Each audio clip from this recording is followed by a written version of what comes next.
Chief justice of Kolkata high court अगर DGP और home secretary को फोन पे लिए हुए है तो डीएम और एसपी को नहीं पहले फोन चला गया होगा, तो तो हो ही सवाल ही नहीं नहीं। सकता। वो फिर भी नहीं जा रहा है तो किसी के डर से नहीं जा रहा है। आप अफसर की साइकी सोचिए, वो अफसर क्यों स्पॉट पे नहीं गया, किसके कहने पे नहीं गया। उसको डीजीपी ने मान लीजिए वाया कहलवाया एसपी को, होम सेक्रेटरी ने कहलवाया डीएम को, मौके पे पहुंचो यहां चीफ जस्टिस साहब हमारी तैसी कर रहे हैं, वो नहीं जा रहा है।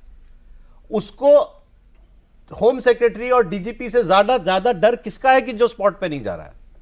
नहीं, तो ऐसे लोग, मतलब सीधी सी बात है कि पार्टी के लिए काम कर रहे हैं, स्टेट गवर्नमेंट के लिए काम नहीं कर रहे हैं, स्टेट की लॉ एंड ऑर्डर मशीनरी के लिए काम नहीं कर रहे हैं, लोगों की जान माल की सुरक्षा के लिए काम नहीं कर रहे हैं। तो ऐसे लोगों को पद पर बने रहने का अधिकार क्यों होना चाहिए? जिस दिन ममता बनर्जी ने ईडी की रेड में हस्तक्षेप किया था, डीजीपी और कलकत्ता के पुलिस कमिश्नर को लेकर पहुंची थी और डॉक्यूमेंट्स छीन लिए थे, अगर उस दिन एफआईआर उनके खिलाफ दर्ज की गई होती तो शायद ये घटना ना होती। ठीक है, तो आप लगातार ऐसी हरकतों को, ऐसे कांड को नजरअंदाज करेंगे। ये प्रूव करता है कि बंगाल की स्टेट मशीनरी पूरी तरह पॉलिटिसाइज्ड है और टीएमसी के कब्जे पूरी में। तरह से वो कैडर की तरह काम करते हैं। आप अभी की छोड़ दीजिए, 2021 में देखिए चुनाव के बाद जो हिंसा हुई, हिंसा हो रही है, पुलिस बगल में थाना है और पुलिस आने को ठीक है सर, ठीक है। अब मैं क्योंकि इसके अगले पहलू पे आना चाह रहा हूं, तो ये इतनी बात हुई कि जो कहा जाता था कि बंगाल क्यों इतने मायनों में अलग है, स्टेट मशीनरी पर ऐसा कब्जा और राज्यों के अंदर तो ऐसा देखने में नहीं आता, डीजीपी और चीफ सेक्रेटरी को लेकर के ईडी की रेड में ममता जी कैसे जा सकती हैं, तो ये सब वो प्रूव करता है। अब आते हैं इसके पॉलिटिकल पहलू पर, जिनका आपने जिक्र किया, मुफरिकुल इस्लाम जिसको माना जा रहा है वो मुख्य आरोपी था इसका, वो जो गाड़ी पे चढ़ के भाषणबाजी कर रहा था, लोगों को उकसा रहा था, भीड़ को। उसने पिछला 2021 का इलेक्शन एआईएमआईएम के टिकट से लड़ा। अब कह रहे हैं कि इसका जो आईएसएफ है, वो फुरफुरा शरीफ वालों की जो पार्टी है, उसके साथ भी शायद वो इन्वॉल्व है। आईएसएफ का जो अभी जो उम्मीदवार है, जो चुनाव लड़ने वाला है उस एरिया से, वो भी गिरफ्तार हुआ है। तो अब इसमें ये सारे के सारे वो लोग हैं जो मुस्लिम पार्टियों को रिप्रेजेंट कर रहे हैं। सीधी सी बात तो ये हो गई, मतलब इनका वहां मुसलमानों के बीच में, आबादी के बीच में होल्ड है। उन लोगों ने ये काम कराया। ममता बनर्जी ने इसको बड़ा कन्वीनियंटली कह दिया कि ये हैदराबाद से बुलाया बीजेपी वालों ने और वो बसों में और ट्रेनों में भर के आए और उन्होंने ये काम किया।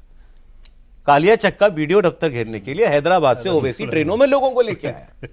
ये कह रही गवर्नमेंट देख रही स्टेट थी गवर्नमेंट कैसे आ बस रहे कर सकती है। दूसरी चीज जो आप कह रहे थे कि अधिकारी के अंदर डर, या तो डर हो सकता है या इंस्ट्रक्शन हो सकता है, क्योंकि आमतौर पे ऐसे किसी भी क्राइसिस में एक सामान्य प्रोटोकॉल होता है कि जब भी कुछ अनप्रेसिडेंटेड घटना जैसे दिखे तो ऑफिसर का पहला बुक रूल ये रहता है कि वो अपने सीनियर को बोलेगा, फोन करके पूछेगा कि मुझे क्या करना है, और उसी हिसाब से वो अपर लेवल पे मामला जाता रहता है। ये या तो इंस्ट्रक्शन आ गया होगा कि आपको कैसे हैंडल करना है। और ऐसे केस में जब ममता बनर्जी के ऊपर ये आरोप लगते हैं कि अपीजमेंट पॉलिटिक्स इतनी ज़्यादा करती हैं, तो या तो उनके लोग वहाँ पे इन्वॉल्व हों, या उनको ये लगता हो कि अगर कोई कार्रवाई की गई तो फिर वहाँ पे मामला और ज़्यादा खराब होगा। नहीं, चूंकि ये इनके लिंक्स एआईएमआईएम और आईएसएफ से निकले और वो बात सच है, जो लोग पकड़े गए वो हैं इन दोनों पार्टियों के, तो ममता जी को कहने का मौका मिल रहा है ना कि हमारा आदमी नहीं है, इनका आदमी है। तो फिर सख्ती क्यों नहीं किया आपने? सख्ती इसलिए नहीं की कि अगर यहाँ पे सख्ती की जाएगी तो बाकी जिलों में जो माइनॉरिटीज है उन पर बुरा असर पड़ेगा उनके हिसाब से।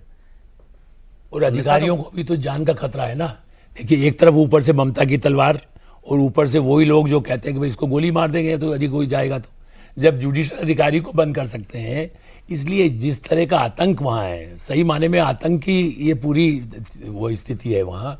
और चुनाव में अभी देखिए आप, अभी इतने दिन चुनाव के पहले यदि ये किया गया है तो वोटर कैसे वोट डालेगा यदि आप जुडिशरी के इस पर है। इसलिए सवाल ये भी चिंता का है कितनी और ऐसी व्यवस्था हो वहाँ पर। अब सुप्रीम कोर्ट को खाली एनआईए की रिपोर्ट कितनी जल्दी मिलती है ये भी देखा जाना चाहिए।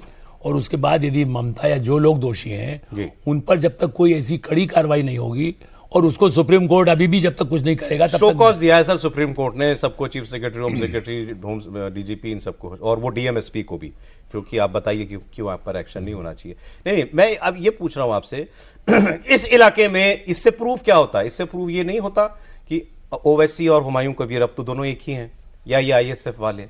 ममता बनर्जी के अलावा वहां जो पॉलिटिकल मुस्लिम वोट के क्लेमेंट्स हैं उन्होंने अपना होल्ड साबित कर दिया। सीधी सी बात है, जहां मुस्लिम आबादी ज़्यादा होगी, मेजॉरिटी होगी या बड़ी संख्या होगी, वहां ये सब होगा। देश के किसी हिस्से में देख लीजिए, दुनिया के किसी हिस्से में देख लीजिए, हम लोग जो है वो मीठी मीठी बात करते हैं कि जो है वो उनका होल्ड है, इनका नहीं है, वो उनका जनाधार है, इनका नहीं है। ये सब बेकार की बातें हैं। ये दरअसल सीधी सीधी लड़ाई जो है वो इस्लामिक जो जिहाद है उससे लड़ाई है। आप ये चुनाव भूल जाइए, कौन जीतेगा कौन हारेगा, चुनाव में हार जीत होती रहती है, लेकिन जो डेमोग्राफी बदल रही है देश की, वो देश की एकता अखंडता के लिए खतरा है, किसी पार्टी के लिए, किसी सरकार के लिए लेकिन नहीं। किसी ने तो उनको निकालवाया ना बाहर, भीड़ को। सवाल उस पे जाहिर है जिसकी बात सुनेंगे, जो उनको प्रोटेक्ट करेगा, जो उनको फायदा पहुंचाएगा, उसकी बात सुनेंगे। उनको मालूम है कि हमको ये सरकार प्रोटेक्ट करेगी, 15 साल से कर रही है। अगर घुसपैठियों को संरक्षण दे रही ममता बनर्जी, तो क्या मैसेज दे रही हैं? अगर हर हिंदू त्योहार पर पथराव हो रहा है, हमला हो रहा है, और जो लोग कर रहे हैं उनके खिलाफ कोई एक्शन नहीं हो रहा, तो इसका क्या मैसेज है? ये बताइए, दुनिया में और कहीं ऐसा होता है? भारत में ही है कि जो मुस्लिम बहुल इलाके हैं उनको एडमिनिस्ट्रेशन कहता है कि सेंसिटिव इलाके हैं। कोई हिंदू इलाका, हिंदू बहुल इलाका सेंसिटिव है देश में? कोई एक जगह बता दीजिए, एक स्पॉट बता दीजिए। ठीक बात कह रहे हैं।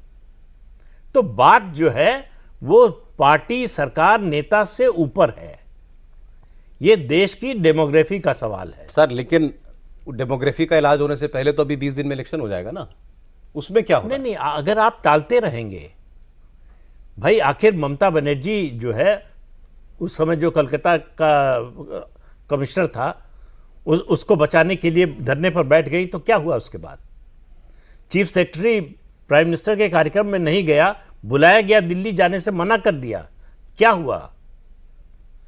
तो जब आप ऐसी चीजों को लगातार इग्नोर करते रहेंगे, तो उनको एक बात समझ में आ गई कि ममता बनर्जी के खिलाफ कुछ नहीं हो सकता, और ममता बनर्जी ही हमें बचा सकती है, वो हमें प्रोटेक्ट करेंगी। इस इंसिडेंट से ममता बनर्जी और स्ट्रांग हुई। और स्ट्रांग भाई, सीधे सीधे सुप्रीम कोर्ट को चुनौती दी। ये सीजीआई कह रहे हैं, ये हमारी अथॉरिटी को चैलेंज है।